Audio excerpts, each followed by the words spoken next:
J'aimerais bien parler un peu du fait que parfois c'est quelque chose qui est reproché de trop parler de sa maladie ou de trop parler de son handicap. Et ça fait suite à une sorte de réflexion que j'ai eue qui m'est un peu tombée dessus tout à l'heure, alors que je réfléchissais aux vidéos que j'allais faire. Et je me suis rendu compte que je parlais exclusivement de handicap et de maladie. Et que bien que ma chaîne s'appelle Vivre avec et que ce soit un peu le thème, j'ai eu une sorte de prise de conscience et je me suis dit mais mince, ça se trouve c'est pas du tout ce qu'il faudrait que je fasse et il faudrait que je parle un peu d'autre chose, mais pourquoi ?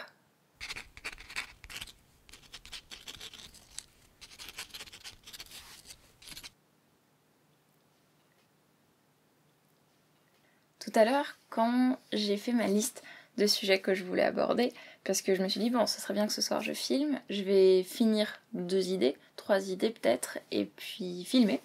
Et après, comme ça, j'aurai mes fichiers pour monter, parce que j'aurai peut-être pas l'occasion de filmer dans les jours qui viennent et dans les semaines qui viennent.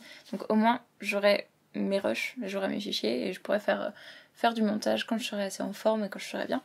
Et j'ai regardé mes sujets que j'ai sur mon téléphone. Ce que j'ai remarqué, c'est que c'est uniquement des sujets qui parlent de maladie et de handicap, alors que surtout ces derniers temps, je parle un peu de relations amoureuses, de sexe, de genre, des thématiques LGBT+, de féminisme, de choses comme ça. Et là, vraiment, sur mon téléphone, j'ai 6 idées de vidéos, mais des idées construites, pas pour des tournées en rond.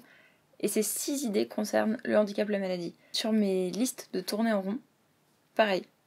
Les idées pour les tournées en rond, c'est que handicap, que maladie.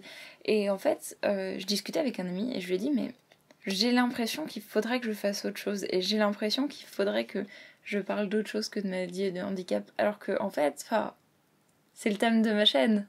Et ça, pour le coup, c'est une question qu'on m'a déjà posée.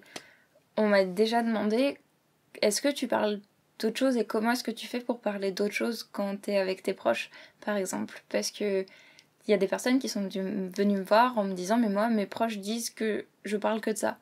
Mais en même temps, il se passe à peu près que ça dans ma vie et c'est quelque chose qui prend beaucoup de place et j'ai besoin d'en parler. Mais mes proches en ont marre de m'entendre parler de ma maladie et mes proches en ont marre de ça.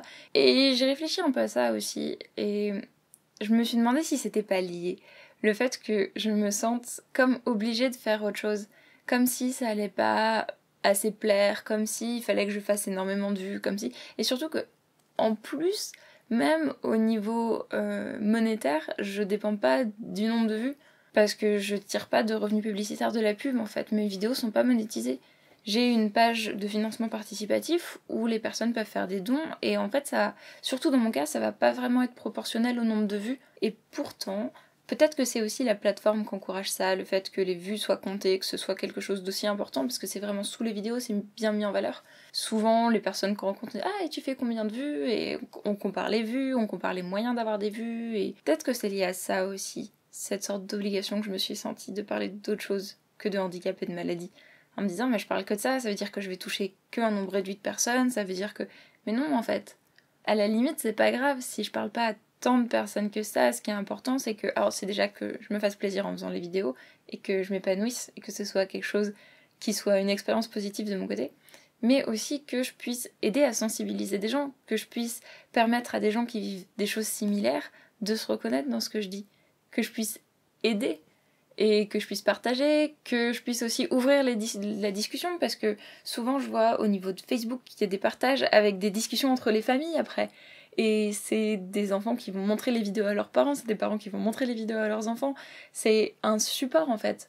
Les vidéos, elles vont être montrées dans des cours. Il y a des étudiants qui travaillent sur des bouts de vidéos que j'ai réalisés en fait. Mais ça va être un support. Et c'est pas une histoire de faire des vues, d'avoir de la popularité, d'avoir de... Si j'arrivais à un point, à un moment où je peux plus sortir dans la rue sans qu'on me reconnaisse, je sais pas comment je le vivrais. Pour moi, c'est pas un objectif en fait. Et il y a aussi ce côté qui fait que on n'a pas le droit de parler uniquement de sa maladie et de son handicap. C'est quelque chose qui est mal vu. Parce que il y a aussi un côté inquiétude un peu des proches qui se disent « Ah non, mais si elle parle que de ça ou s'il parle que de ça, il va s'enfoncer là-dedans, il va voir que le négatif, il va voir que... » Mais dans les faits, quand on est malade, souvent, c'est quand même beaucoup de choses autour de nous qui sont influencées par ça, par la maladie, par nos capacités, par les examens qu'on va avoir à faire à l'hôpital, par ce genre de choses en fait. Il y a pas mal de lieux qui vont pas nous être accessibles, on va pas être capable de faire autant de sorties, et les personnes avec qui on va parler, avec qui on va mieux s'entendre, souvent c'est des personnes qui ont vécu des choses similaires, et donc des personnes qui sont aussi malades, parce que c'est ces personnes-là qui vont pas avoir de remarques, parce qu'elles sont pas sensibilisées de remarques blessantes, c'est ces personnes-là qui vont comprendre, qui vont pas nous... ça rejoint un peu tous les autres sujets dont j'ai pu parler. Le fait que les personnes qui ont déjà vécu ça, elles vont pas nous dire « Ah bah tiens, tu te lèves de ton fauteuil, t'es pas vraiment handicapé », ou elles vont pas nous dire « Ah bah tiens, tu peux faire un effort ce matin », et puis ça va être avec ces gens-là qu'on va s'entendre, et ces gens-là, ils sont aussi concernés par la maladie. Bien souvent, c'est un sujet qui fait partie de nous, c'est quelque chose qu'on vit au quotidien. Et c'est pas parce qu'on parle de maladie, qu'on parle beaucoup de maladies et uniquement de maladies parfois, qu'on se morfond en fait. Et parfois, au contraire, quand on n'en parle pas, on se remet à y penser quand on est seul. Et c'est à ces moments-là que ça va pas en fait. C'est à ces moments-là, le soir, quand t'es seul, que tu te mets à pleurer, que tu te mets à ressasser plein de choses qui se sont passées, que tu vas mal, que t'iras jamais mieux, que c'est horrible, que... Alors que le fait d'en parler et le fait d'extérioriser tout ça, et même pas forcément d'en discuter avec quelqu'un en fait, mais juste de lâcher et que des personnes écoutent, ça permet de mieux comprendre ce qu'on vit, ça permet d'extérioriser, ça permet de partager, ça permet aussi de se dire bon, bah, les personnes qui m'entourent se rendent compte de ce que je vis.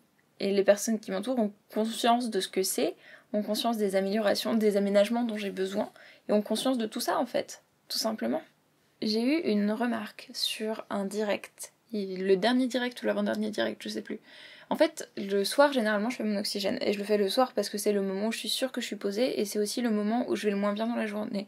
Pas où je vais le moins bien, le moment où je vais le moins bien, c'est le matin, mais le moment où l'oxygène me fait le plus de bien, en fait, dans la journée. Ça va être le soir. Et donc, j'ai fait le direct, et j'avais mon oxygène. Il y a quelqu'un qui m'a dit en commentaire quelque chose du style ah oui, et t'as mis ton oxygène pour qu'on voit bien que t'étais malade. Et en fait, il semblerait que c'était un troll, mais c'est une remarque que je vois parfois autour de moi, et c'est le truc de dire ah mais oui, t'aurais pas forcément eu besoin de mettre ton oxygène, t'aurais pas forcément eu besoin de mettre tes attelles, mais tu l'as fait pour nous dire hé, regardez, je suis malade, et hé, alors que le fait que je fasse de l'oxygène, le fait que je mette des attelles, le fait que mon handicap invisible devienne visible, c'est parce que c'est des améliorations qui vont m'aider. Et la personne qui ramène tout à mon handicap et qui ramène tout à ma maladie, la personne qui s'occupe de ça, la personne qui me fait remarquer que oh, on le voit quand même, tu pourrais faire un effort, c'est pas moi. Moi, je me contente d'essayer d'avoir un quotidien qui est le moins pénible possible, d'essayer de pas trop abîmer mon corps, d'essayer de gérer mes douleurs. Et forcément, il faut que je mette des attelles parfois, il faut que je mette des vêtements compressifs, il faut que je prenne des médicaments, il faut que je fasse de l'oxygène, c'est des choses qui vont se voir. Mais pourquoi il faudrait essayer de cacher qu'on est malade? Pourquoi est-ce qu'il faudrait essayer de cacher un handicap qu'on peut avoir? C'est pas quelque chose de honteux, c'est absolument pas quelque chose de honteux, et c'est pas quelque chose dont il faut pas parler. Parce que à chaque fois, quand on parle pas de ces sujets-là, ça finit toujours par empirer, ça finit toujours par dégénérer. Après, on apprend dans sa famille qu'il faut pas en parler, donc on va apprendre plus tard, si on a des enfants, aux enfants qu'il faut pas en parler, et tout autour de nous, on va se dire que c'est un sujet dont il faut absolument pas discuter, et beaucoup de choses au quotidien qui pourraient être améliorées par la parole, par la discussion, par l'échange entre les gens, ça va pas l'être, parce que il faut pas en parler. C'est un vrai problème, ça, de se dire qu'on n'a pas le droit de parler de ces sujets qui nous touchent directement parce que ce serait baisser les bras, parce que ce serait ne pas être courageux, parce que ce serait trop compliqué, parce que ce serait trop triste. Alors que justement, si j'ai bien appris une chose après 2 ans et demi de vidéo, presque 3 ans, c'est que il faut en parler et qu'il faut en discuter. Après, il y a des moments pour en discuter. On peut aussi en parler quand tout le monde est calme, tout le monde est un peu reposé et que c'est pas des moments de crise ou des moments de dispute, mais c'est extrêmement important d'échanger sur ces sujets-là. Parce que c'est comme ça qu'on va savoir quelles sont les limites des personnes de qui on est proche, desquelles on est proche. C'est comme ça qu'on va savoir quel est leur mode de fonctionnement. C'est comme ça que ces personnes-là vont savoir quel est notre mode de fonctionnement et qu'on va pouvoir s'adapter et fonctionner dans le respect les uns des autres et les unes des autres.